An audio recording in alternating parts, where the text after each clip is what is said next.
You ever feel like you're just constantly running, chasing after the next thing, only to get there and realize the finish line just moved? In a world that's so noisy with so many options, it's really easy to get lost. So today we're going to look at a completely different way to find fulfillment. And it comes from the incredible wisdom of Shaolin master Shi Hengyi. And that question right there, it really gets to the heart of this weird modern problem, doesn't it? We're told to go out and achieve, to strive for more. But when we get it, that feeling of satisfaction just seems to vanish. To figure out why, we need to look at the very reason we set goals in the first place. So let's start with an idea that might feel a little backwards at first. We're calling it the paradox of doing. And what we're about to find out is how our own ambition can actually become this hidden trap.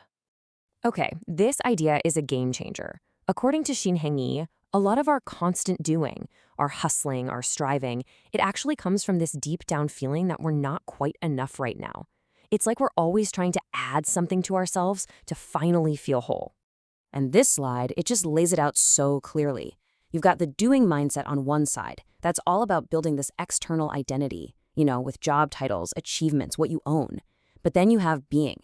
And that's not about adding a single thing. It's about connecting with and understanding the complete person you already are, right now.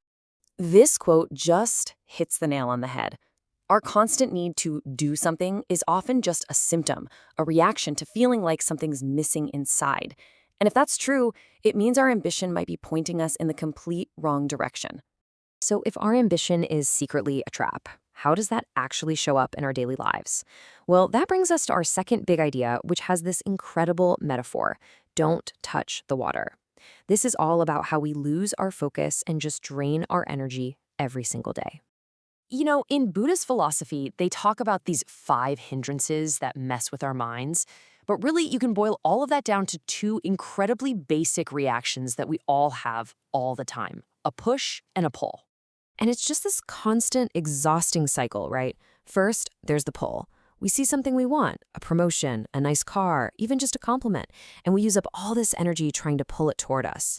And then there's the push. We run into something we don't like, criticism, a boring task, and we waste all this energy trying to shove it away. And here's where that amazing metaphor comes in. Just imagine your focus. Your inner peace is like a perfectly still pool of water. Every time you push or pull on something in the outside world, it's like you're dipping your hand in that water and creating ripples. And why is that a big deal? Because every single one of those ripples, no matter how tiny, is pulling your energy and attention away from what you actually decided was important.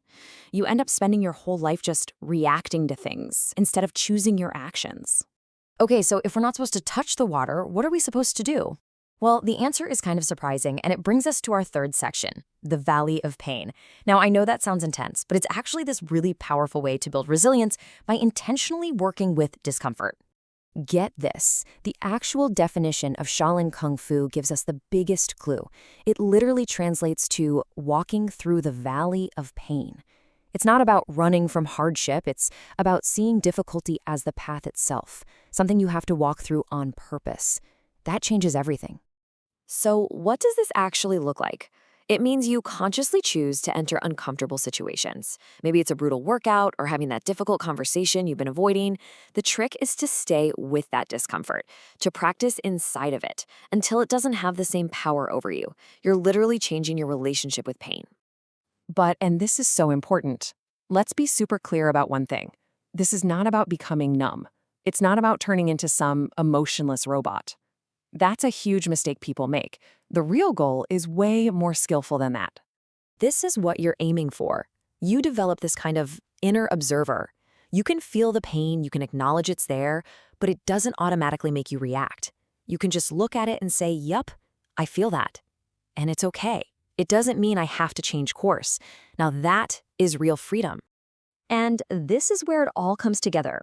Our final and probably most important section: choosing lightness over density. This is where we take all these ideas and turn them into a real, conscious practice you can do every single day. Because at the end of the day, true self-mastery isn't about conquering the world out there. It's about understanding the world in here. The real work is inner work. It's about being brave enough to shine a light on the parts of yourself that you've been avoiding. And the guiding principle becomes this: nothing is neutral. Every thought you have, Every word you say, every action you take, it all creates a ripple. It all has a consequence. The only question is, what kind of consequence are you creating for yourself?